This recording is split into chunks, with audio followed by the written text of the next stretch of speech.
Young Man and Sage. Long ago, in a village lived a mother and son who were very poor. One day, mother got to know about a sage who was very accomplished and person of great knowledge who lived far away in a forest. Mother asked his son to go to Sage and ask him, when will these days of sorrow end? Son left from home. During those times, there were no transport facility, so he went on foot to meet that sage. By evening, he reached another village. There he found a place to spend night.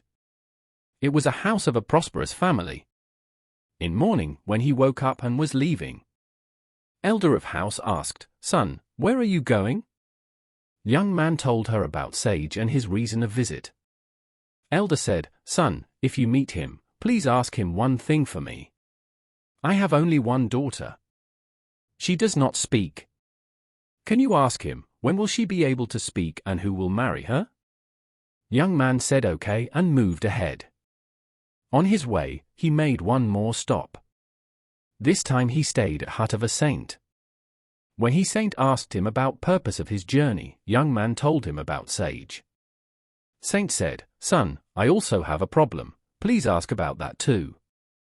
My problem is that it has been 50 years since I started doing sadhana, but I have not yet tasted sainthood. When will I be able to do that?"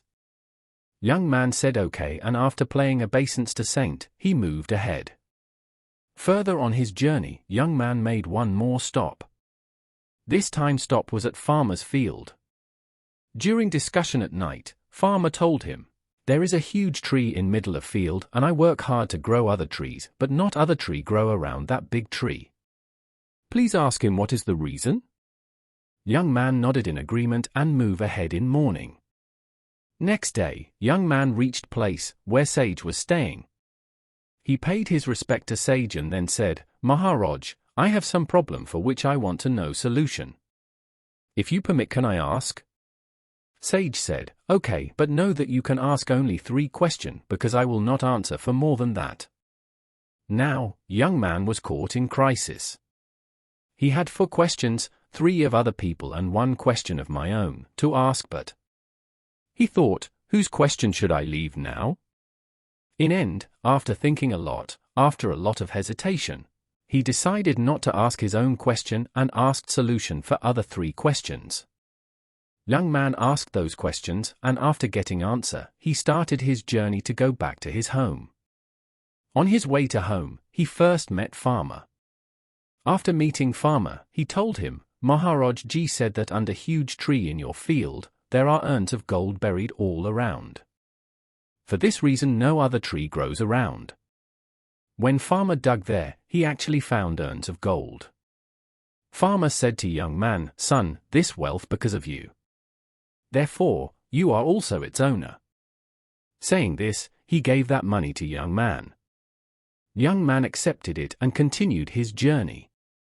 Now, he stopped at Saint's hut and told him, "Maharaj Ji said that you have hidden some precious gem in your hair locks. Unless you give up your attachment to that gem, you will not get what you want." Listening to this, Saint said, "Son, he is right. I have hidden a gem in my hair locks and I am always afraid of losing it. That's why I can't concentrate on my sadhana." Saying this, Saint removed the gem from his hair locks and gave it to Young Man. Young Man continued on his journey. Now, he reached Elder house. Meeting her, Young Man said, "Mother, Sage has said that husband of your daughter will be man, on seeing whom, she will start speaking." While Elder and Young Man were talking, girl came out and on seeing Young Man, suddenly she spoke. Seeing this, Elder said, "Son, Maharaj Ji words came true. From today you are her husband." Now, Young Man reached his home with money, gem and his to-be wife. On seeing him, mother asked, "Son, what did Maharaj Ji said? When will our sorrow end?" Son replied, "Mother, I feel blessed after seeing Sage. The sorrow, pains, and suffering of life disappeared by just seeing him." Mother asked, "So he solved our problems?" Son replied, "Yes, mother, and I didn't even ask him about our problem." Mother asked, "Then, how does our problem got solved?" Son replied, "Mother, I meet some people on way and they told me about their problems. When I asked about solution to their problems, my problem was automatically solved. Moral: one who thinks for others, God thinks for him.